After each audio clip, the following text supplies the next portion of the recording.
Welcome to Amazing World Channel. Peter Bone said the EU was holding up Brexit talks because the bloc does not want to deal with the UK. Mr. Bone claimed the superstate could not give the UK any deal that benefits Britain, as it is against their own political agenda. Speaking to Sky News before Mrs May's House of Commons address, Mr. Bone added that the EU was blocking progress on areas the bloc have labelled as red lines, such as the Irish border, divorce settlement and citizens' rights issues. He said of course, they are blocking progress on this. They have no interest in doing a deal, because they believe in this sort of European superstate. Getty bullet Sky News brexiteer Peter Bone said the EU were trying to block Brexit talks from progressing. Any deal that's in any way favourable, or even reasonable to the United Kingdom, is not acceptable to them, because they have this huge political agenda. So actually all of this about sequencing is nonsense. Mr. Bone also claimed businesses in the UK are not worried by the prospect of a no deal, but need to plan.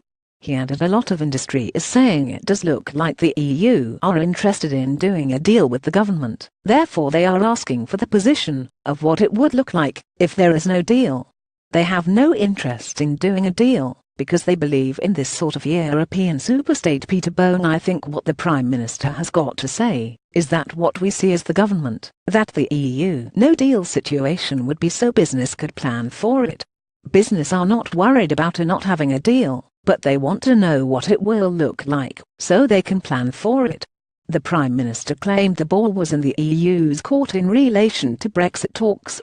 Speaking in the House of Commons, Mrs May said a creative solution for a newer economic relationship was needed with the EU.